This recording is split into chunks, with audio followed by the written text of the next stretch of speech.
నమస్తే, welcome to city news. నేను సునీత. తాను అధికారంలో ఉన్న సమయంలో భోగాపురం ఎయిర్పోర్టు పనులను పూర్తిగా నిర్లక్ష్యం చేసిన వైసీపీ అధినేత వైఎస్ జగన్మోహన్ రెడ్డి ప్రస్తుతం ఆ పనులను తానే పూర్తి చేశారని చెప్పుకోవడం సిగ్గుచేటని Kurnool urban development authority chairman Somasetti Venkateswarlu విమర్శించారు. నగరంలోని తన కార్యాలయం నుంచి ఆయన మీడియాతో మాట్లాడారు. నగరంలోని తన కార్యాలయం నుండి Kurnool urban development authority chairman, రాష్ట్ర తెలుగుదేశం పార్టీ ప్రధాన కార్యదర్శి సోమశెట్టి వెంకటేశ్వర్లు మాట్లాడుతూ, భోగాపురం ఎయిర్పోర్టు విషయంలో వైసీపీ అధినేత, మాజీ ముఖ్యమంత్రి వైఎస్ జగన్మోహన్ రెడ్డి అర్థం లేని వాదనలు చేస్తున్నారని విమర్శించారు. 2014లో తెలుగుదేశం పార్టీ అధికారంలోకి వచ్చిన తర్వాత విస్తృత ప్రయోజనాలను దృష్టిలో ఉంచుకుని భోగాపురం ఎయిర్పోర్టు నిర్మాణానికి శ్రీకారం చుట్టిందని వివరించారు. ఆ సమయంలో భోగాపురం ఎయిర్పోర్టు ఆవశ్యకతను గురించి ప్రతిపక్ష నేతగా వైఎస్ జగన్మోహన్ రెడ్డి అనుచిత వ్యాఖ్యలు చేశారని, ఒక దశలో వైఎస్ జగన్ భోగాపురం ఎయిర్పోర్టు ఎందుకని ప్రశ్నించారని వివరించారు. వైసీపీ అధికారంలోకి వచ్చిన తర్వాత భోగాపురం ఎయిర్పోర్టు పనులను పూర్తిగా పక్కన పెట్టి నిర్లక్ష్యం చేసిందని వివరించారు. తిరిగి 2024లో కూటమి ప్రభుత్వం అధికారంలోకి వచ్చిన తర్వాత ముఖ్యమంత్రి చంద్రబాబు నాయుడు భోగాపురం ఎయిర్పోర్టు నిర్మాణం పనులను పౌర విమానయాన శాఖ మంత్రి రామ్మోహన్ నాయుడు పర్యవేక్షణలో వేగవంతం చేసి దాదాపు పూర్తి చేసే పరిస్థితికి తీసుకొచ్చారని తెలిపారు. అప్పట్లో భోగాపురం ఎయిర్పోర్టును వ్యతిరేకించిన జగన్మోహన్ రెడ్డి ఇప్పుడు భోగాపురం ఎయిర్పోర్టు నిర్మాణం పనులను అభినందించడంతో పాటు ఇది పూర్తి కావటానికి తామే కారణమని తన మీడియాలో ప్రచారం చేసుకుంటున్నారని విమర్శించారు. ఎప్పటికైనా వైఎస్ జగన్మోహన్ రెడ్డి అసత్య ప్రచారాలు మానుకోవాలని హితవు పలికారు.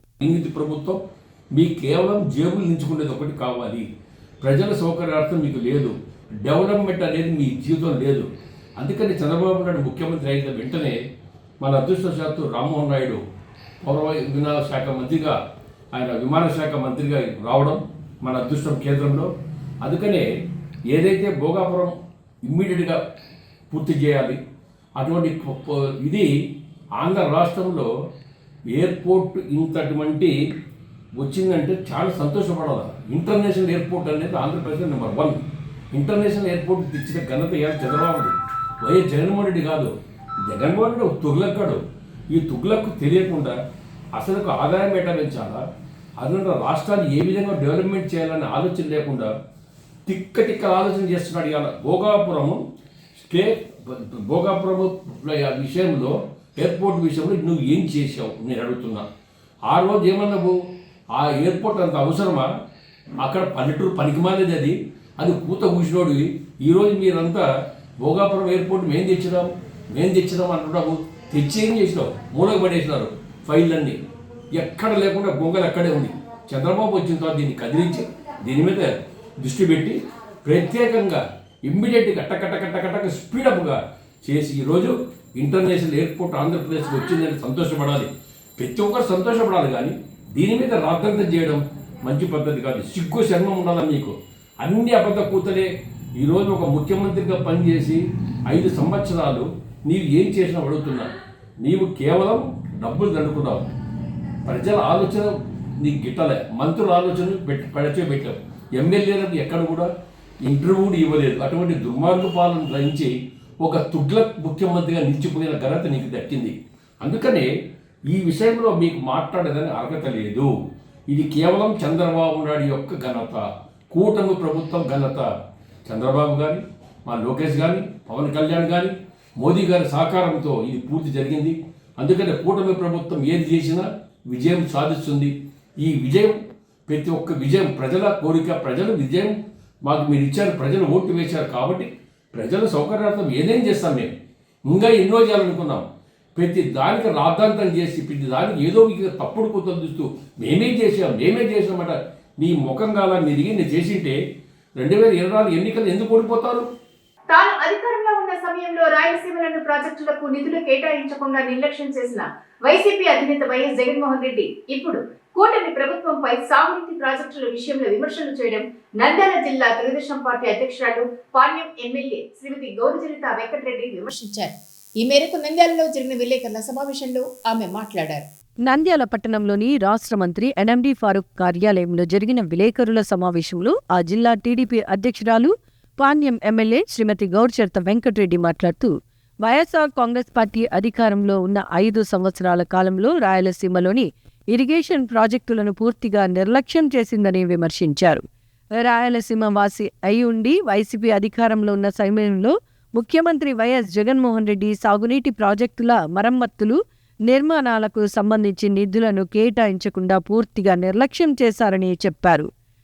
2014 నుంచి 2019 వరకు అధికారంలో ఉన్న తెలుగుదేశం పార్టీ ప్రభుత్వం రాష్ట్రంలో ఇరిగేషన్ ప్రాజెక్టుల కొరకు 12,000 కోట్ల రూపాయలను ఖర్చు చేసిందని, అదే వైఎస్ఆర్ కాంగ్రెస్ పార్టీ ప్రభుత్వం అధికారంలో ఉన్న 2019 నుంచి 2024 వరకు కేవలం 2,000 కోట్ల రూపాయలు మాత్రమే ఖర్చు చేసిందని తెలియజేశారు. రాయలసీమ ఎత్తిపోతల పథకం కూటమి ప్రభుత్వం వల్లే నిలిచిపోయిందని వైసీపీ అధినేత వైఎస్ జగన్మోహన్ రెడ్డి అసత్య ప్రచారం చేస్తున్నారని అన్నారు.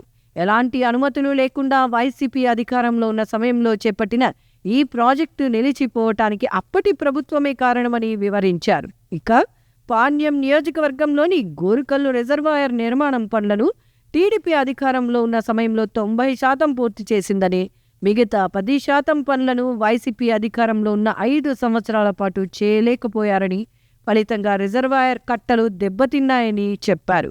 ఇప్పుడు కూటమి ప్రభుత్వం అధికారంలోకి వచ్చిన తర్వాత గోరుకల్లు రిజర్వాయర్ నిర్మాణం పనులకు సంబంధించి 58 కోట్ల రూపాయలు మంజూరు చేసిందని వివరించారు. అలాగే అలగనూరు ప్రాజెక్టు నిర్మాణం పనులకు సంబంధించి 3 కోట్ల రూపాయలతో పూర్తయ్యే మరమ్మత్తు పనులను వైసీపీ ప్రభుత్వం నిర్లక్ష్యం చేయటం వల్ల అది 36 కోట్ల రూపాయలకు చేరుకుందని వివరించారు. ఇలా అడుగడుగునా రాయలసీమ ప్రాజెక్టులను నిర్లక్ష్యం చేసిన వైసీపీ నాయకులు ఇప్పుడు కూటమి ప్రభుత్వంపై విషం చిమ్ముతున్నారని మండిపడ్డారు. గత ప్రభుత్వంలోనే 102 ప్రాజెక్టులను ఫుల్లీ క్లోజల్ చేసేసిన, అంటే దీనికి కారణం అంటే పనులు పూర్తి కాకుండానే పనులు పూర్తయినాయని చెప్పడం జరిగింది. దాంట్లో మా పాణ్యం నియోజకవర్గానికి సంబంధించి గోరుకల్లు రిజర్వాయర్ 90% పనులు పూర్తయినాయి. గత ప్రభుత్వం వైసీపీ ప్రభుత్వం అధికారంలోకి వచ్చేసరికి ఇంకా 10% పనులు మిగిలే ఉన్నాయి.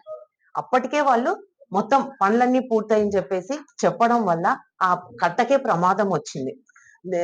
దానివల్ల వాళ్ళు గత 5 ఏళ్ళ నుండి ఒక్క నయా పైసా నిధులు ఇవ్వలేదు. అదే మన కూటమి ప్రభుత్వం అధికారంలోకి వచ్చిన తర్వాత మేము అధికారులు మా దృష్టికి తీసుకొస్తే మేము ముఖ్యమంత్రి గారి దృష్టికి తీసుకెళ్లి మొట్టమొదట 1 కోటి రూపాయలు శాంక్షన్ చేయించాం. మళ్ళీ రెండవసారి 2,50,00,000 శాంక్షన్ చేయించడం జరిగింది. అయినా అది తాత్కాలిక మరమ్మతులు చేయడం వల్ల అది చాలా చోట్ల కట్ట తెగిపోతూనే ఉంది. దీనికి శాశ్వత పరిష్కారం కావాలి అని చెప్పేసి ముఖ్యమంత్రి గారిని కోరిన వెంటనే ముఖ్యమంత్రి గారి ఇరిగేషన్ శాఖ మంత్రివర్యులు నిమ్మల రామానాయుడు గారిని పంపించి ఇక్కడ మొత్తం మాది విజిట్ చేయాలి అంటే మొత్తం విజిట్ చేయడం జరిగింది. 2 గంటల పాటు ఇరిగేషన్ మినిస్టర్ విజిట్ చేసిన తర్వాత దానికి ఇది చాలా ఒక్క చోట 2 చోట్ల కాదు, ఇది చాలా చోట్ల ప్రమాద స్థాయిలో ఉంది కాబట్టి అని చెప్పేసి వెంటనే కేబినెట్ మీటింగ్ లోనే 58 కోట్లు శాంక్షన్ చేసిన ఘనత కూటమి ప్రభుత్వానికి దక్కుతుంది. అలాగే ఇంకొక ప్రాజెక్ట్ అలగనూరు రిజర్వాయర్, అది 2021 సెప్టెంబర్ లో కట్ట తెగిపోయింది.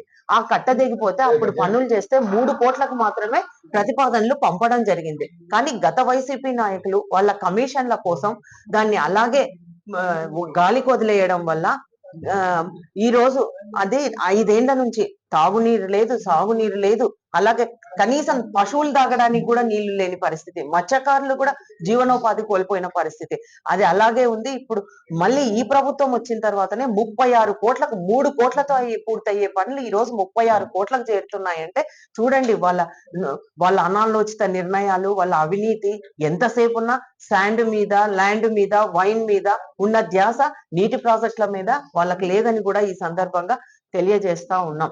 అంతేకాకుండా గతంలో ఏదైతే ఇది రాయలసీమ లిఫ్ట్ పనులు ఉన్నాయో దీనికి అనుమతులు లేకుండా చేయడం వల్ల మేము 80% పూర్తి చేస్తామని నిన్న నాయకులు చెప్తా ఉన్నారు. మళ్ళీ మేము 6 సార్లు ఎమ్మెల్యేని గొప్పలు చెప్పుకుంటారంటారు. 80% పనులు చేసింది లేనే లేదు. ఆడ చేసింది 17% పనులు మాత్రమే. వాళ్ళలాగా కాకుండా ఎంతో సమయస్ఫూర్తితో ముందు చూపుతో చంద్రబాబు నాయుడు గారు ముందుకెళ్తారని రాయలసీమ ప్రాంత వాసులంతా గమనించాలా. వాళ్ళ ఫేక్ పత్రిక, ఫేక్ ఛానల్ ఉంది, దాన్ని పట్టుకొని వాళ్ళు ప్రతిదీ గోరంతను కొండంతలు చేస్తూ అవగాహన లోపం వల్ల ఈ రోజు మన రాష్ట్రం ఇప్పటికే 20 ఏళ్ళు వెనక్కి పోయింది. కాబట్టి ఇప్పుడు ఈ ఒక లోటు బడ్జెట్ ఉన్నప్పటికీ కూడా అభివృద్ధి సంక్షేమంతో ఇప్పుడు ఈ రాష్ట్రం పరుగులు పెడతా ఉంది అని కూడా ఈ సందర్భంగా తెలియజేసుకుంటా ఉన్నా. సంక్రాంతి పర్వదినాన్ని పురస్కరించుకొని వివిధ ప్రాంతాలకు వెళ్లే ప్రజలు తమ ఇళ్ల వద్ద అవసరమైన జాగ్రత్తలు తీసుకోవాలని డీఐజీ జిల్లా ఇన్ఛార్జ్ ఎస్పీ విక్రాంత్ పాటిల్ కోరారు. సంక్రాంతి పర్వదినం సందర్భంగా వివిధ ప్రాంతాలకు వెళ్లే ప్రజలకు ఆయన పలు సూచనలు చేశారు. సంక్రాంతి పర్వదినాన్ని పురస్కరించుకుని సెలవులలో సొంతూళ్లకు వెళ్లే ప్రజలకు డీఐజీ కర్నూలు జిల్లా ఇన్ఛార్జ్ ఎస్పీ విక్రాంత్ పాటిల్ జిల్లా ప్రజలకు పలు సూచనలు చేశారు. ఈ సందర్భంగా డీఐజీ జిల్లా ఇన్ఛార్జ్ ఎస్పీ విక్రాంత్ పాటిల్ మాట్లాడుతూ పండుగ సెలవుల్లో ఇళ్లకు తాళాలు వేసి ఎక్కువ రోజులు బయటికెళ్లేవారు వెళ్లే ముందు తప్పనిసరిగా పలు జాగ్రత్తలు పాటించాలని అన్నారు. పండుగ వేళ చాలా మంది కుటుంబ సమేతంగా ఊర్లకు వెళ్తుంటారని ఇదే అదునుగా భావించి దొంగలు చోరీలకు పాల్పడే అవకాశం ఉందన్నారు. దొంగతనాల పట్ల ప్రజలు అప్రమత్తంగా ఉండాలన్నారు. పండుగకు ఊరెళ్తున్నట్లు సోషల్ మీడియాలో పోస్ట్ చేయొద్దన్నారు. ఇంట్లో ఎవ్వరూ లేరని తెలియకుండా ఉండేందుకు రాత్రివేళ లైట్లు వెలిగేలా ఏర్పాటు చేసుకోవాలని సూచించారు. అపార్ట్మెంట్ల కాలనీ వాసులు సీసీటీవీ కెమెరాలు ఏర్పాటు చేసుకుంటే చాలా మంచిదని, దీనివల్ల భద్రత మరింత మెరుగుపడుతుందని అన్నారు. ఇక బస్సుల్లో ప్రయాణించేటప్పుడు విలువైన వస్తువులు, ఆభరణాల పట్ల జాగ్రత్తగా ఉండాలని సూచించారు. ప్రయాణాల్లో గుర్తు తెలియని వ్యక్తులు ఇచ్చే ఆహారం, పానీయాలను తిరస్కరించాలని చెప్పారు.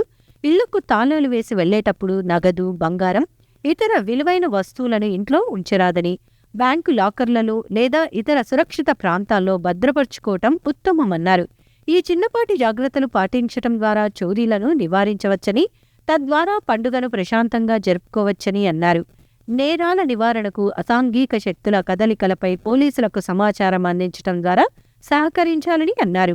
శాంతి భద్రతల పరిరక్షణకు జిల్లా ప్రజల సహకారం ఎంతో అవసరమని, ఎక్కడైనా అనుమానితులు కనిపిస్తే అత్యవసర సమయంలో వెంటనే డయల్ 122కు గానీ డయల్ 100కు గానీ ఫోన్ చేసి స్థానిక పోలీసులకు సమాచారం అందించాలని చెప్పారు.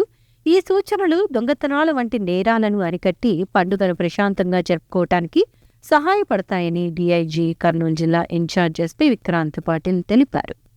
ఎంఎస్ఎంఈ డైరెక్టర్ గా తనకు పదవి రావడానికి సహకరించిన రాష్ట్ర మంత్రి టీజీ భరత్ రుణపడి ఉంటానని 49వ ward TDP incharge Vayigandla Kaushik అన్నారు. ఎంఎస్ఎంఈ డైరెక్టర్ గా ఆయన ప్రమాణ స్వీకారం చేశారు. రాష్ట్ర ఎంఎస్ఎంఈ డైరెక్టర్గా నగరంలోని 49వ ward Telugu Desam party in charge Vayigandla Kaushik ఈరోజు ప్రమాణ స్వీకారం చేశారు. అమరావతిలో జరిగిన కార్యక్రమంలో రాష్ట్రంలోని ఎంఎస్ఎంఈ డైరెక్టర్ల ప్రమాణ స్వీకారం జరిగిన నేపథ్యంలో ఆయన డైరెక్టర్గా ప్రమాణ స్వీకారం చేశారు. ఈ సందర్భంగా రాష్ట్ర ఎంఎస్ఎంఈ డైరెక్టర్ వాయిగండ్ల కౌశిక్ మాట్లాడుతూ తనకు ఈ పదవి రావటానికి సంపూర్ణ సహకారం అందించిన రాష్ట్ర మంత్రి టీజీ భరత్కు రుణపడి ఉంటానని తెలిపారు. అలాగే రాష్ట్ర ముఖ్యమంత్రి నారా చంద్రబాబు నాయుడు, రాష్ట్ర మంత్రి నారా లోకేష్లకు ప్రత్యేక ధన్యవాదాలు తెలిపారు. రాష్ట్ర మంత్రి టీజీ భరత్ తనపై ఉంచిన నమ్మకాన్ని వమ్ము చేయకుండా తన పదవికి పూర్తి స్థాయిలో న్యాయం చేసేందుకు ప్రయత్నం చేస్తానని తెలిపారు. 49వ వార్డులో తెలుగుదేశం పార్టీ అభివృద్ధికి మరింత అంకిత భావంతో పనిచేస్తానని ఆయన వెల్లడించారు. ఇది ఇవాల్టి సిటీ న్యూస్ అప్డేట్స్. రేపు విదేశానికి క్రీడాకి కలుద్దాం. అంటే సిటీ న్యూస్.